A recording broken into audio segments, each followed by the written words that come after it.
ইসলামী ছাত্র শিবিরের সাবেক কেন্দ্রীয় সভাপতি, বিশিষ্ট শিক্ষাবিদ জনাব সালাউদ্দিন আইয়ুবী। আসসালামু আলাইকুম ওয়া রাহমাতুল্লাহি ওয়া বারাকাতুহু। সম্মানিত মুসল্লিয়ানে কেরাম, আমার প্রিয় আকবর ভাইয়ের জানাজায় উপস্থিত তার সন্তান, তার সম্মানিত পিতা, তার সঙ্গী, আল্লাহ যদি কবুল করেন, আকবর ভাইয়ের জান্নাতের সঙ্গী ভাইয়েরা, আমি কাপাসিয়ার রাজনৈতিক ময়দানে খুব অল্প দিন যাবৎ বিচরণ করি।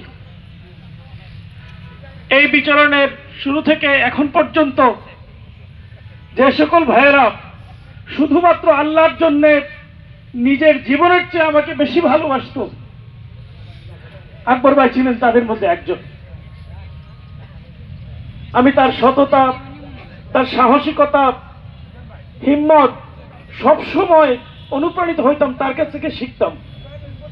এই তো অল্প কয়েকদিন আগে তিনি তার বাসায় আমাকে দাওয়াত দিয়ে খাইয়েছেন। আমি বললাম যে ভাই খাওয়া কেন? বলল যে আমার ইচ্ছা যে আপনি একটু আমার বাসায় খাবেন। তিনি তার সন্তানদেরকে, ছোট ছোট দুটো সন্তান, বড় ছেলেকে কাছে ডেকে বললেন যে ভাই আমার সন্তানদের জন্য একটু দোয়া করবে। আমি যখন ওনার দুর্ঘটনার সংবাদ শুনলাম, দৌড়ে ঢাকা মেডিকেলে গেলাম। ওনার এই মুমূর্ষ অবস্থা দেখে আমি যাওয়ার আগেই ঢাকা মেডিকেলের ডাক্তারকে ফোন করে বললাম যে আমি আসতেছি। তিনি আগেই গিয়ে আমাকে ফোন করে জানালেন যে ভাই আকবর ভাই ফিরে আসার সম্ভাবনা 98% নাই, 2 থেকে 3 ভাগ আছে।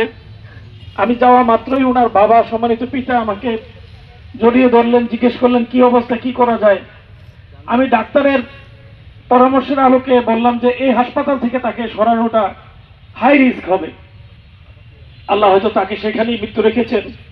সম্মানিত আকবর ভাইয়ের এই যৌবনকালের চলে যাওয়া, এটাই আল্লাহর কাছে পছন্দের ছিল। আমার দুটো অনুরোধ থাকবে, সম্মানিত এলাকাবাসী, তার সন্তানদেরকে পিতৃসুখ থেকে আপনারা ভুলিয়ে রাখবেন। তার সম্মানিত দাদা রয়েছেন, তার সন্তানের এই কষ্ট যেন কোনোভাবেই অনুভব করতে না পারে। আমি ব্যক্তিগতভাবে আমার সাধ্যের সবটুকু দিয়ে বাবার এই শূন্যতা পূরণের জন্য আর্থিক, আদর, সব দিক থেকে সর্বাত্মক চেষ্টা করবো ইনশাআল্লাহ। আল্লাহ তাআলা আমার এই ভাইয়ের পরিবারকে ধৈর্য ধারণ করার তৌফিক দান করুন।